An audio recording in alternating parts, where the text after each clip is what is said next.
O vídeo já vai começar, mas antes, não se esqueça de curtir, comentar, compartilhar, se inscrever e ativar o sininho. A IPF agradece.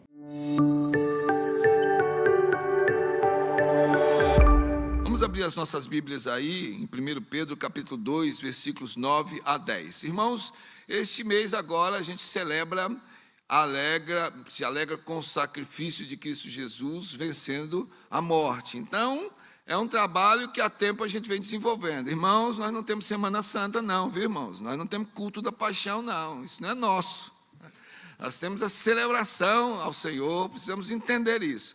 Então, no último domingo aí, teremos aqui o culto da manhã, celebrando a ressurreição de Jesus, às 7 horas da manhã. Depois um café comunitário, depois então uma classe única justamente explicando isso. Eu sei que é tirar o pirulito da boca de alguns, porque a gente está batendo em alguns ícones aí, né? Mas a gente temos que prestar atenção em como é que a gente celebra, né? E aproveitando as oportunidades para levar adiante o Evangelho da Salvação, sem ter que usar ferramentas estranhas, não é? Então vamos lá, 1 Pedro capítulo 2, versículos 9 a 10, como estamos aí no desafio e orando pela recomposição aí do ministério missionário da igreja, o conselho missionário. Já alguns irmãos se prontificaram, mas ainda estamos nessa fase de oração, de preparação. Então sempre estaremos aí também tocando nessa tecla, porque o desafio é para que a igreja seja evangelizadora, discipuladora e missionária. Isso faz parte do desafio que nós temos como igreja.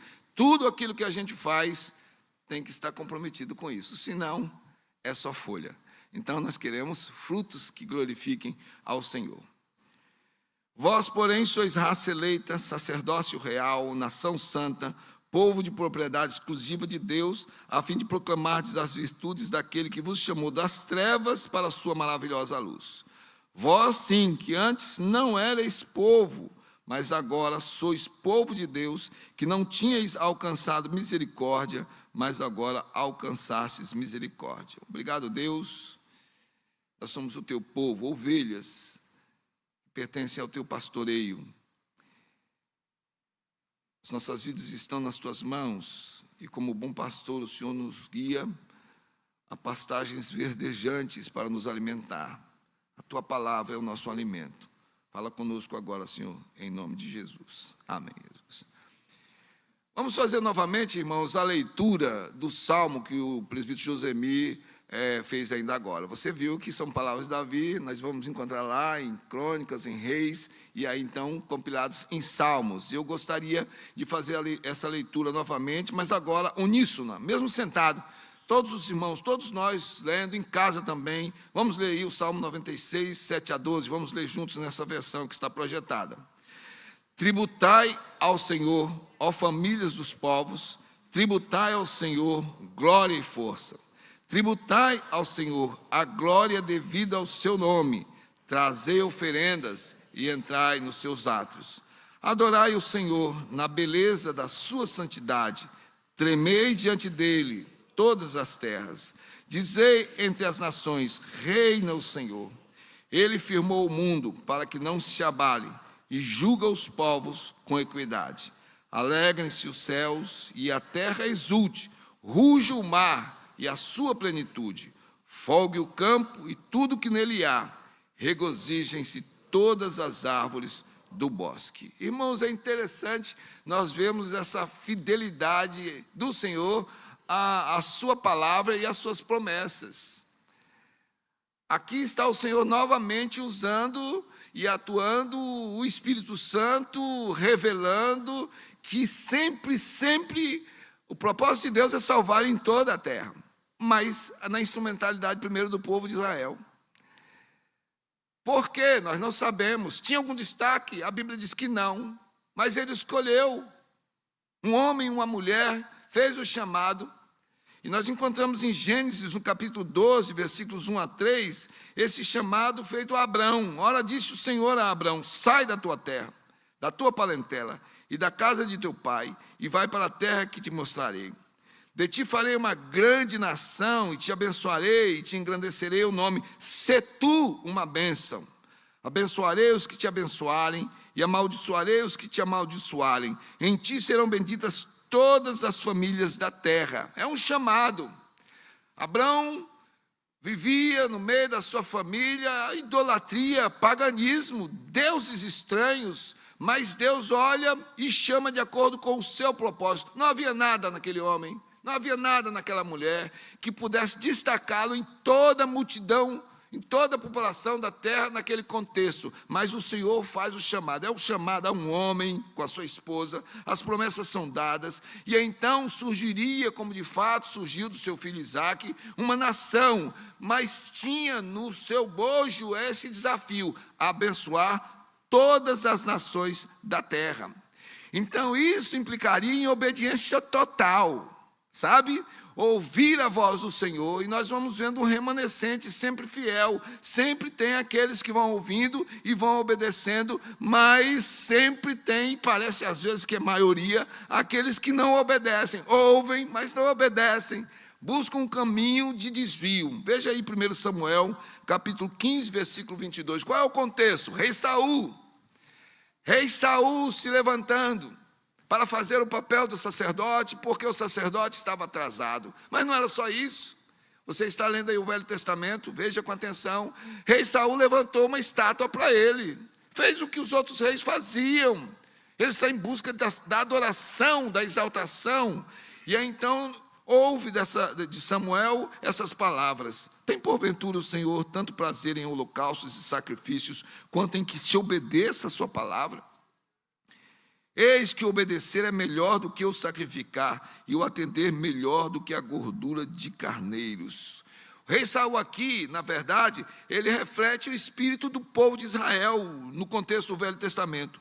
Um povo que foi chamado por Deus, um povo que foi amado por Deus, um povo que era cuidado por Deus, mas não conseguiu ir em frente com esse caminho de obediência, porque ele, ao invés de ser um instrumento de bênçãos para as outras nações, trilhou pelo caminho da desobediência, e você está lendo aí o Velho Testamento. Rejeitou o governo de Deus, queria um rei humano como as outras nações, e teve esse rei humano. Deus está no controle, Deus sabe sim, mas quando Deus quer tratar o seu povo, ele permite coisas assim, levanta governantes maus, dá autoridades ruins e injustas, para que o povo entre num choque e se lembre de quem é Deus. E qual é a vontade de Deus, quais são os seus mandamentos, para que aquele que obedece realmente triunfe em nome do Senhor. Então você está lendo o Velho Testamento aí, você vai ver, e com os lances da história, Deus sempre chamando Israel para o arrependimento, para retornar ao caminho da obediência, mesmo quando o povo se dividiu em dois reinos. Estamos agora lendo isso. Reino dividido. E nós já aprendemos isso. O que é que divide? O pecado. Eu posso olhar para um tanto de justificativa, eu posso arrumar o contexto, eu posso racionalizar, mas o que nós olhamos, o povo está dividido por causa do pecado. O pecado lança fora da presença de Deus. Não é Deus quem se afasta, o pecador é quem se afasta de Deus por causa da rebeldia. Ele obstrui, ele se torna surdo, cego, não tem discernimento e anda errante. Aí, como Israel perdeu essa visão, Deus chamou os gentios para cumprir a missão. Mas você vai ver que desde o início nós encontramos essa semente. Não foi uma novidade. Não foi uma novidade. Deus tem um projeto de salvação e Ele vai cumprir. Veja em Romanos capítulo 11, versículos 25 a 27. Uma exortação que Paulo faz. Agora é a igreja, judeus e não judeus. Então, para que não caia no mesmo erro, porque Israel chegou num momento, na pessoa dos seus reis, dos seus sacerdotes, em que se orgulhava, em que estava envaidecido dos rituais, do templo, sabe, da postura, da riqueza, e se esquecia de Deus muitas vezes. E então o apóstolo Paulo faz essa exortação: porque não quero, irmãos, que ignoreis este mistério, para que não sejais presumidos em vós mesmos, que veio endurecimento em parte a Israel, até que haja entrado a plenitude dos gentios. E aí nós vamos olhar para o texto, né? Se você fechou a Bíblia, abra aí, vá acompanhando os outros textos também, porque nós temos aqui a carta de Pedro. Pedro dispensa aí a apresentação. um pescador que foi chamado para ser discípulo e se tornou um dos apóstolos, um dos 12 apóstolos, personalidade forte. Muitas vezes, atitudes controversas, é Pedro. Pedro estava no colégio de discípulos mais aproximado do Senhor, a quem o Senhor Jesus levou a grandes experiências, Pedro, Tiago e João. Mas foi dele a resposta, quando todos estavam confusos de quem seria Jesus, foi dele a resposta a respeito do Senhor como Salvador. Veja aí, Mateus 16, 16 a 18. Respondendo Simão Pedro, disse: Tu és o Cristo, o Filho do Deus vivo. Porque todos estavam falando, Jesus quer saber daqueles que estão com ele e quem ele está trabalhando para formar a igreja. Então disse Pedro: Tu és o Cristo, o Filho do Deus vivo.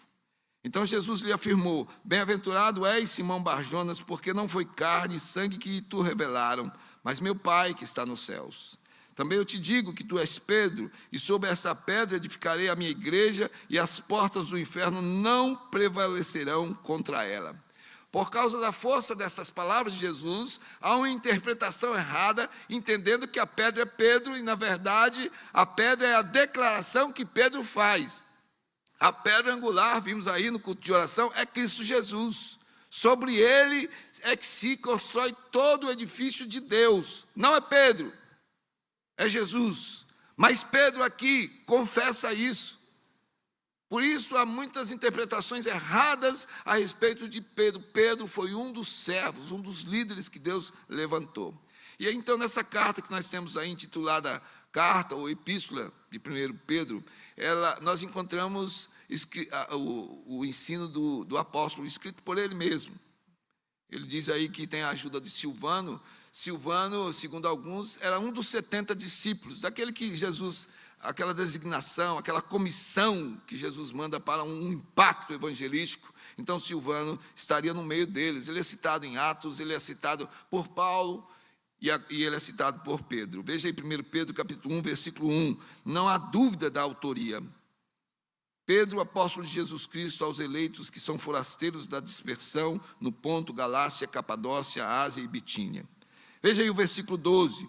Por meio de Silvano, que para vós outros é fiel irmão, como também eu considero, vos escrevo resumidamente, exortando e testificando de novo que essa é a genuína graça de Deus, nela estáis firmes. Havia esse expediente de ser ditado, né? Então aqui o que nós temos é Pedro está ditando e Silvano está escrevendo essa carta que seria dirigida às igrejas. E Pedro o faz com autoridade, porque ele foi testemunha ocular. Ele esteve com Jesus. Veja em 1 Pedro capítulo 5, versículo 1. Rogo, pois, aos presbíteros que há entre vós, eu, presbítero como eles, e testemunha dos sofrimentos de Cristo, e ainda coparticipante da glória que há de ser revelada. Pedro estava possivelmente em Roma. Nós inferimos isso do texto de 1 Pedro capítulo 5, versículo 13, porque a Babilônia era um símbolo para se referir a Roma. E ele escreve aí: aquela que se encontra em Babilônia, está falando da igreja, também eleita, vos saúda como igualmente meu filho Marcos. Marcos aqui, discípulo de Pedro, vai ouvir o apóstolo contar a respeito da vida de Jesus. Embora Marcos nunca tenha estado com Jesus, o evangelho de Marcos foi escrito pelo discípulo de Pedro, e nós temos então a vida de Jesus sendo conhecida através da ótica do discípulo de Pedro. Talvez fosse o ano de 64 depois de Cristo, segundo, sempre os estudos têm uma variação, mas o contexto que nós temos aqui é da perseguição de Nero. Então, preste atenção. Os destinatários são os cristãos, judeus e não judeus, daquelas igrejas, das 5 igrejas que estavam aí na Ásia Menor e que hoje, na região ali, é a Turquia. Então, nesse contexto de perseguição, com Nero fazendo atrocidades, os cristãos estão sendo dispersos. Então, a intenção do apóstolo aqui nas 2 cartas, porque ele escreveu 2 cartas, é justamente impulsionar, fortalecer, motivar os crentes, aconselhando-os a viver de modo assim, fiel, continuar na fidelidade, não importando com as circunstâncias, mesmo e havia mortes, à perseguição, em meio a tudo isso, Pedro está nessas duas cartas, exortando o povo a perseverar.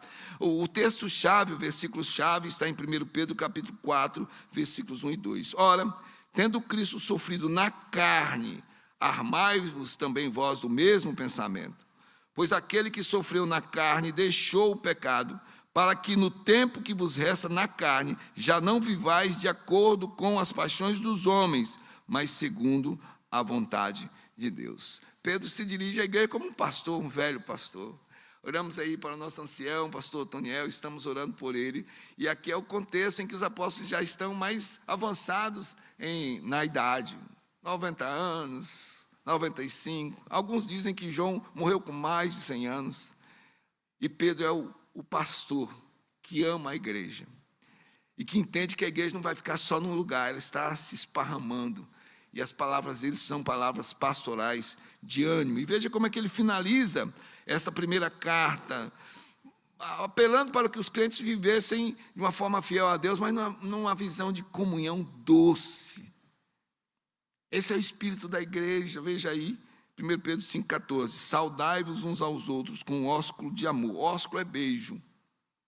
Paz a todos vós que vos achais em Cristo. E é assim que termina essa carta, na qual nós vamos meditar.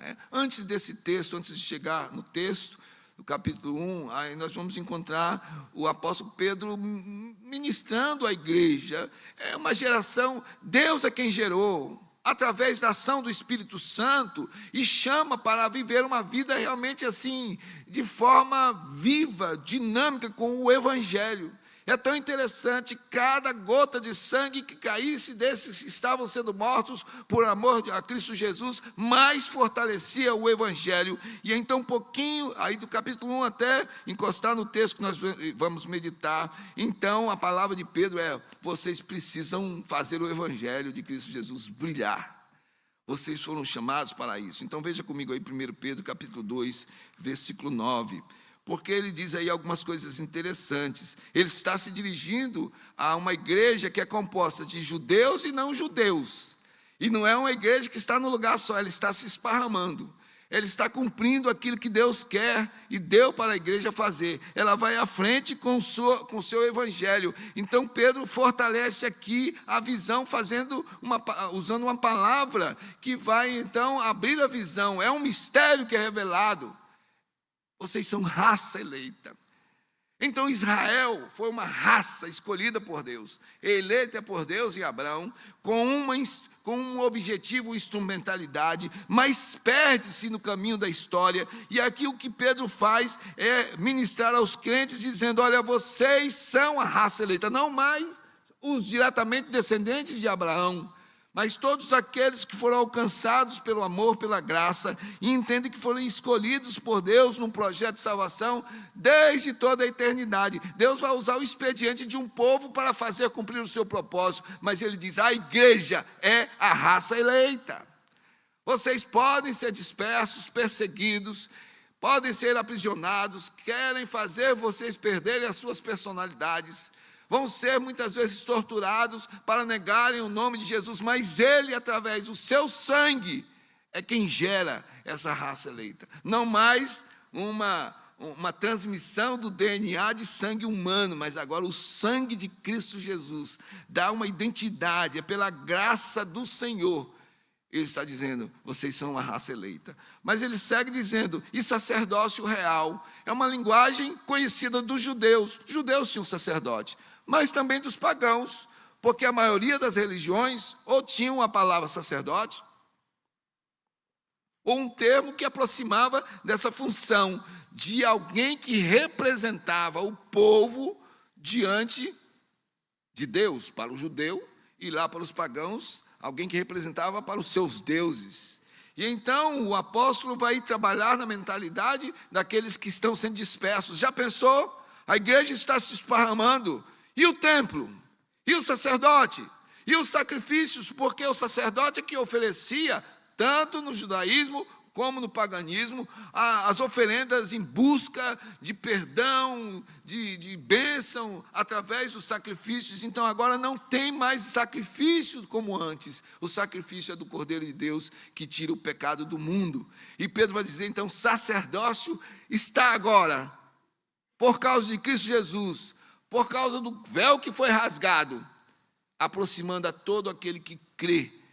O sacerdócio é exercitado quando vocês se colocam na presença de Deus, com oração e buscando a sua palavra. Ele resgata aqui no povo essa visão. Ele não precisa mais agora correr para algum lugar. Ele pode estar preso, ele pode estar nas estradas. Ele vai se lembrar, tem o sacerdócio garantido por causa do sumo sacerdote. Eu me relaciono com Deus sem precisar dessa interferência. E ele continua dizendo, vocês são nação santa. Raça é porque foi gerado, agora nação tem a ver com organização, e novamente nós voltamos à visão para aquilo que Pedro está dizendo, porque não é só o judeu, é o pagão, ele sabe o que é nação, mas a nação ela é dividida, são nações, né? Nação contra nação, nação invadindo outra nação, nação que se acha superior a outra nação. E agora, então, ele diz, não, mas agora essa organização dessa nação, ele diz aos dispersos, são vocês, somos nós, ele diz. Nação santa, no sentido de nação separada. Dentro do Brasil, por exemplo, nós temos uma nação. A nação brasileira tem dentro de si uma nação, a nação santa. Isso vem do ensino do apóstolo aqui, dizendo, olha, vocês agora servem de instrumento, vocês foram separados com um objetivo. O objetivo é falar ao mundo a respeito dessa separação.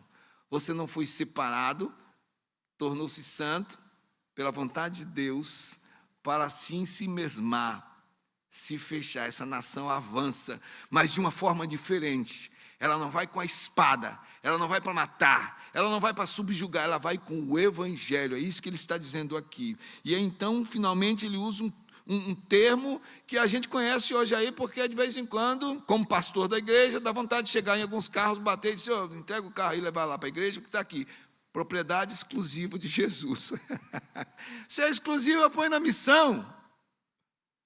Aqui ele diz, povo de propriedade exclusiva de Deus, porque Israel foi chamado, Israel foi vocacionado, era para ser exclusivo de Deus, mas se perdeu na idolatria, se envolveu com outros deuses. A linguagem do Velho Testamento é de adultério. O povo de Israel adulterou porque se envolveu com outros deuses. Aqui ele está dizendo, vocês agora, judeus e não judeus, igreja do Senhor, sendo dispersos, pode perseguir à vontade. Vocês são exclusivos de Deus, estão nas mãos de Deus, é cuidado por Deus. Então o povo de Israel, quando tornou-se cada vez mais rebelde, ele rejeitou a adoração em espírito e em verdade. Ele passou a amar mais o templo, por exemplo, do que ao próprio Deus.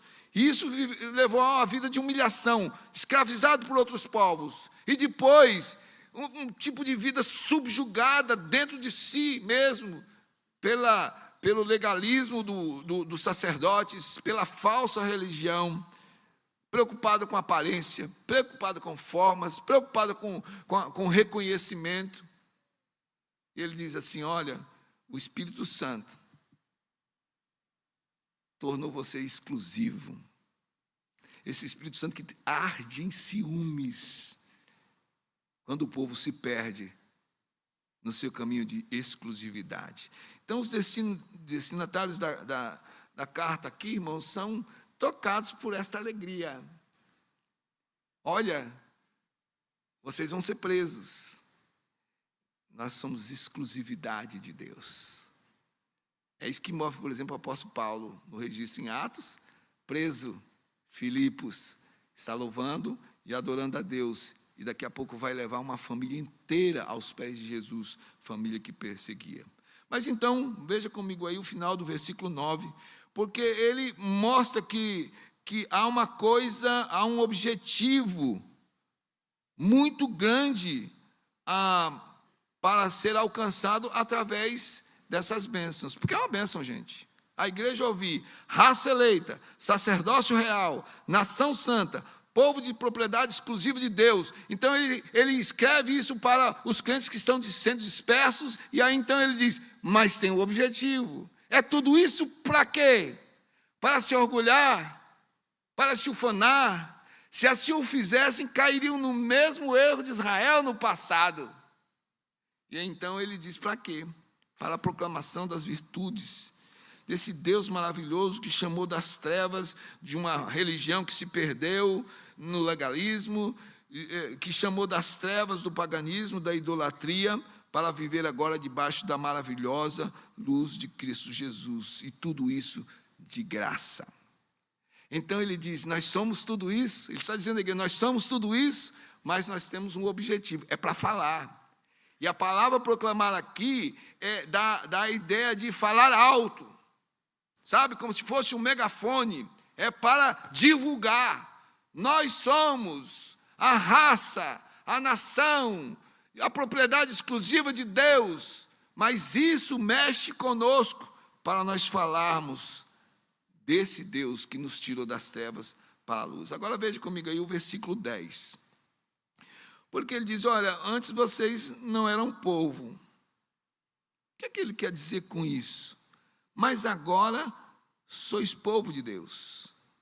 Agora o apóstolo novamente está fortalecendo a sua visão sobre a igreja. Porque havia judeus que foram chamados, mas se perderam na história, perderam a identidade de povo de Deus.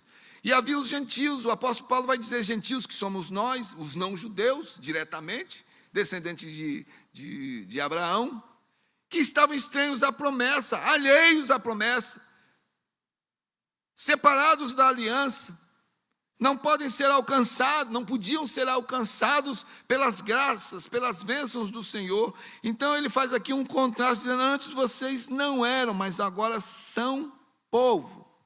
Estavam escravizados ao legalismo ou ao paganismo, foram libertos por Cristo Jesus, e agora vocês são o povo alcançado pelas promessas de Deus, pelas misericórdias de Deus, e pela salvação em Cristo Jesus. E ele termina dizendo, vocês não tinham alcançado misericórdia. Gente, essa palavra misericórdia, ela é libertadora.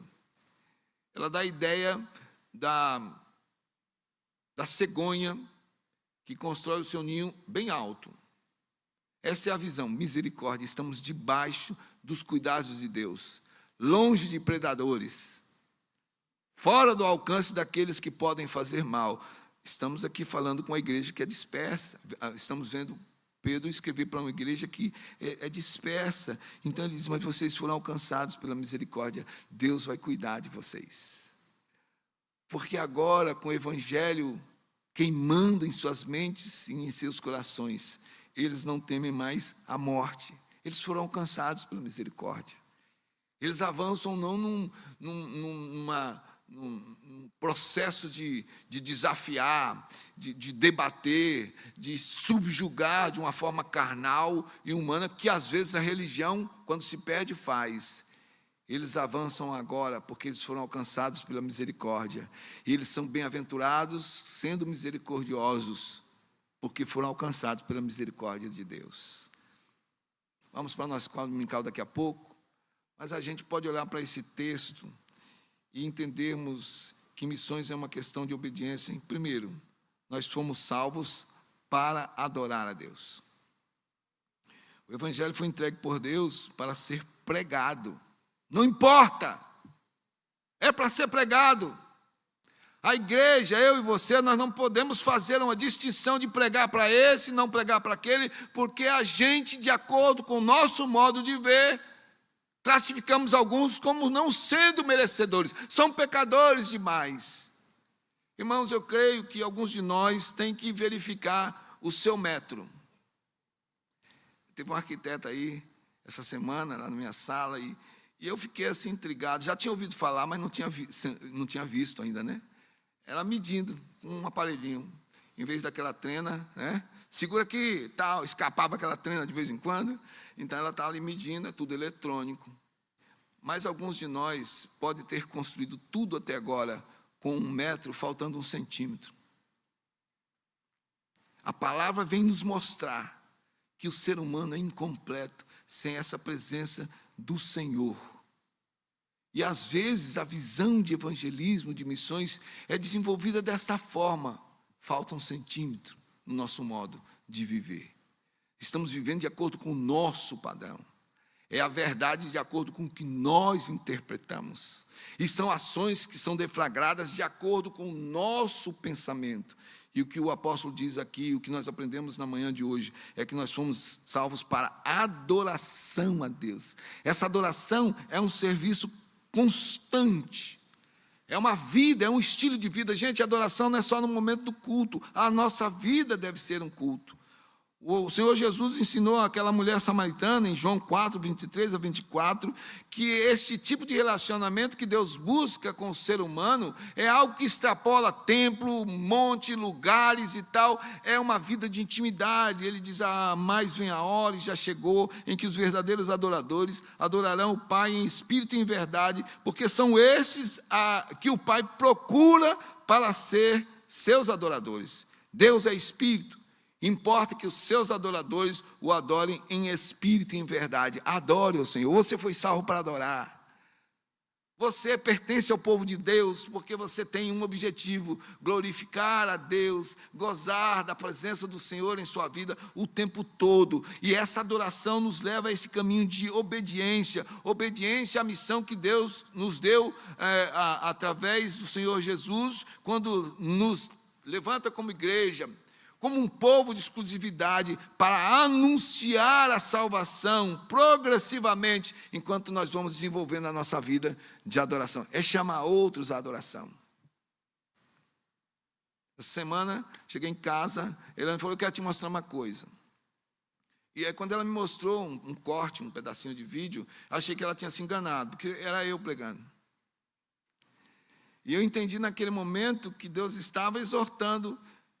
Eu preciso voltar ao meu evangelismo pessoal. Tenho feito, como a gente tem aqui testemunhado em Uber, em alguns momentos, mas é preciso voltar. E ali naquele vídeo ele estava dizendo, o que é que Zaqueu fez quando Jesus entrou na sua casa? O que Mateus fez quando o Senhor o chamou? Ele convidou os seus amigos, os pecadores, declaradamente pecadores, segundo a ótica dos religiosos legalistas, que não conseguiu enxergar em Cristo Jesus o Salvador, o Filho de Deus. Esses pecadores alcançados chamavam os seus pecadores amigos para conhecer Cristo Jesus. É a mesma coisa que acontece com a mulher samaritana. Deixa o balde, vai buscar. Você foi salvo para adorar a Deus. Essa adoração não é só no momento do louvor, no momento da oração, em determinado tempo, o culto na igreja ou na casa. Essa adoração é constante e essa adoração envolve proclamação do Evangelho. Outros têm que adorar. Viver e falar de Jesus a tal ponto que alguém chega dizendo, eu quero isso, o que é isso na sua vida? Aí disse que a médica perguntou, escuta, mas você está bem? A Leonora do mesmo jeito, a Norbênia do mesmo jeito. Desafio, gente, é tumor, é câncer, vai passar por cirurgia, mas a presença de Deus está ali, e isso intriga as pessoas, e aí é a oportunidade de falar de Cristo Jesus. Não sou eu, essa paz que eu tenho, é o meu Salvador. E aí há oportunidade. E a plenitude dos gentios, nosso contexto, vai ser alcançada através dessa visão da igreja. Adora a Deus e chama outros para adorarem. E pelo menos pelo que eu entendo, essa plenitude dos gentios virá quando a igreja realmente avançar com essa verdade, comigo e com você, obedecendo, de modo que o Evangelho seja conhecido em toda a terra, como Jesus profetizou em Mateus 24, 14. E será pregado esse Evangelho do reino por todo o mundo, para testemunho a todas as nações, e então virá o fim. Então, missões, uma questão de obediência. Você e eu, nós fomos salvos para adorar a Deus. Em segundo lugar, nós fomos salvos para testemunhar, para salvar a outros. A adoração implica em elevar-se diante de Deus, ter vida de comunhão com Deus, e isso então me impulsionar a trazer outros para adorarem. Agora aqui é o testemunho, usar aquilo que Deus fez na nossa vida para levar essa mensagem da salvação. E é preciso ter coragem, irmãos, no nosso contexto, porque hoje um evangelho muito fácil, o evangelho que está desvirtuando a Bíblia, tirando pedaços da Bíblia, um evangelho que prega mais prosperidade do que uma vida de espiritualidade íntima com o Senhor. Um evangelho que está falando hoje que o pecado é relativo.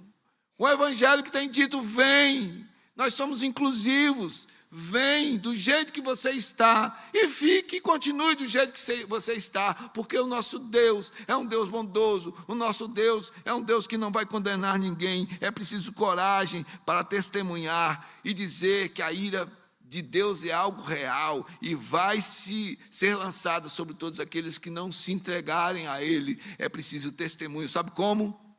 Eu era assim, eu sempre estou dizendo isso, né? Eu era assim, agora sou assim. Por quê? Porque Deus transformou a minha vida. Veja aí, Romanos 1, 16, 17, texto conhecido.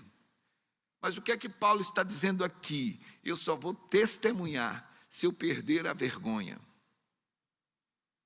Eu só vou testemunhar se realmente eu não for tímido, no sentido de entender que não sou eu, não são as minhas palavras, mas é este evangelho, tão poderoso quanto Deus.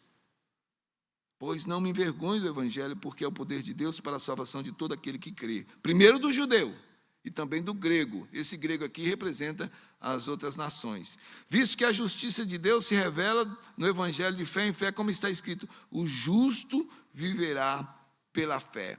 Essa palavra soava como algo assim, humilhante. A cruz para os romanos era uma vergonha, para os judeus era uma loucura.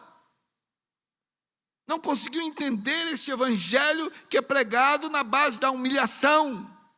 Ele vai dizer, eu não me envergonho, sabe por quê? Porque é poder. Então a igreja precisa entender, eu e você precisamos entender que o nosso testemunho é usado por Deus para alcançar outras pessoas.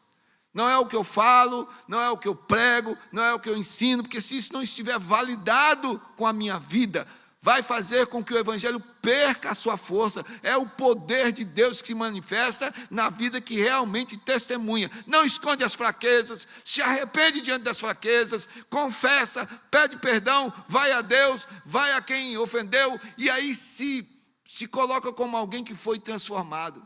É uma vida de uma pessoa irada, rancorosa, quando estava fora do alcance do Senhor Jesus. É uma vida envolvida com confusão, com mentira, com ciladas e tudo mais. E agora, em Cristo Jesus, nova criatura. A ponto de pessoas que trabalham, o que é que aconteceu com você? Não precisa você ficar dizendo. Vão notar no seu testemunho, literalmente, o que João Batista fala quando está apresentando Cristo Jesus. Aquele que furtava, não furte mais. É o testemunho que vai apresentar este evangelho. Olha, veja Atos capítulo 4, versículos 12 e 13. Pedro é conhecido porque negou Jesus. Pedro é quem escreveu essa carta. Mas veja em Atos 4, 12 e 13, ele está ali juntamente com o outro apóstolo, enfrentando a multidão. Haverá conversões, vidas serão entregues a Cristo Jesus como Salvador, mas os líderes religiosos, vamos prender, vamos bater, para com isso, nós temos a religião. Outro dia eu ouvi um líder de uma certa doutrina e denominação, dizendo que a salvação está na igreja. Que a igreja é instrumentalidade de salvação. Fora da igreja não tem salvação. Cristo Jesus fica onde? A graça do Senhor está onde? E aí, então Pedro se levanta e diz, não há salvação em nenhum outro nome. Vamos bater em você. Nega, senão nós vamos prender você. Não há salvação em nenhum outro, porque abaixo do céu não existe nenhum outro nome dado entre os homens pelo qual importa que sejamos salvos. Ao verem a intrepidez de Pedro, antes vaidoso, prepotente, orgulhoso, com as suas próprias convicções, dentro do legalismo, e agora intrépido com a palavra. Ao ver a intrepidez de Pedro e João, sabendo que eram homens iletrados e incultos, admiraram-se e fizeram o quê? Reconheceram que haviam estado eles com Jesus. Missões é uma questão de obediência, quando nós entendemos que nós somos salvos para adorar a Deus. É uma questão de obediência quando nós entendemos que nós somos salvos para testemunhar, não é ficar falando, não é ficar expressando. Me fugiu aqui, eu queria usar essa palavra nordestina, se amostrando. Não é para se amostrar, é para viver. E só vai conhecer quem anda junto, quem vive junto, para enxergar Cristo Jesus. Terceiro e último lugar, é uma questão de obediência, porque nós fomos salvos para proclamar o reino de Deus. Atenção, moçada, não quero ser chato não, mas olha esse WhatsApp aí. Muito tempo gasto com discussão. E estudamos as 2 cartas de Timóteo há pouco tempo.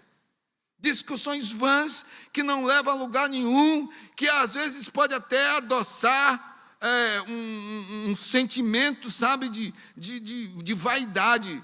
Estou falando de uma forma generalizada, não é só vocês não, é a igreja. O modo de usar o WhatsApp não é para discutir, não é para mostrar que sabe mais que o outro. Nós temos um chamado, vamos usar o nosso tempo, os nossos recursos para proclamar o reino de Deus. Para fazer com que outros realmente entendam que há um reino, há um rei, e que está voltando. O chamado foi feito a um homem, Abraão. A promessa foi dada a um povo, Israel, mas a missão é dada a todo aquele que crê, eu e você. Esta é a nossa missão. E o conteúdo é o evangelho, simples. No momento da oferta aqui do dízimo, nem todos puderam ver, estão mais espalhados. Um menininho pequeno veio vindo para colocar a sua ofertinha. Viu aquilo? Irmãos, não tem como você prestar atenção nisso, porque Jesus diz, é com a simplicidade de uma criança. Para de criar confusão com um evangelho tão simples. O conteúdo do evangelho, que foi inspirado pelo Espírito Santo, é do próprio Deus. O poder está aí. O Senhor salva de um modo que ninguém pode salvar. Veja comigo Romanos 10, 9 a 15, estou olhando o relógio ali para a gente terminar aqui, para ter os avisos ainda. Mas ele diz, o apóstolo Paulo diz, se com a tua boca confessares Jesus como Senhor, e em teu coração creres que Deus o ressuscitou dentre os mortos, serás salvo. Porque com o coração se crê para a justiça, e com a boca se confessa a respeito da salvação. Porquanto a Escritura diz, todo aquele que nele crê não será confundido, pois não há distinção entre judeu e grego, uma vez que o mesmo é o Senhor de todos, rico para com todos os que o invocam, porque todo aquele que invocar o nome do Senhor será salvo. Como, porém, invocarão aquele em quem não creram, e como crerão naquele de quem não nada ouviram, e como ouvirão se não há quem pregue, e como pregarão se não forem enviados, porque está escrito, quão formosos são os pés daqueles que anunciam as coisas boas. Esta é a chamada. O momento é agora, o momento da virada na nossa vida é agora. Propósitos assumidos realmente com este evangelho, que vai ganhar gente para Jesus. Abram as portas dos seus lares. Convidem pessoas para compartilharem a palavra. Usemos os nossos momentos. É o Uber, é o mercantil, é o trabalho, é o estudo. As pessoas precisam realmente ouvir, o reino está voltando. Aliás, o rei está voltando para implantar de vez o seu reinado. Irmãos, Deus, já eu estou indo para a conclusão. Deus é o mesmo Deus de Pedro. E ele continua com o mesmo chamado que fez a Pedro e aos demais discípulos. Veja em Mateus 4, 18 a 20. Falando de Jesus, caminhando junto ao mar da Galileia, viu 2 irmãos, Simão, chamado Pedro, e André, que lançavam as redes ao mar, porque eram pescadores. E disse-lhes, vinde após mim, e eu vos farei pescadores de homens. Você abriu a Bíblia? Acessou? Como é que termina aí? Então eles deixaram imediatamente as redes e o seguiram. Vamos ficar em pé, porque eu quero olhar esse último texto com você agora. Nós temos essa base bíblica em Mateus 28, 19 a 20. É a base bíblica da Igreja Presbiteriana de Fortaleza.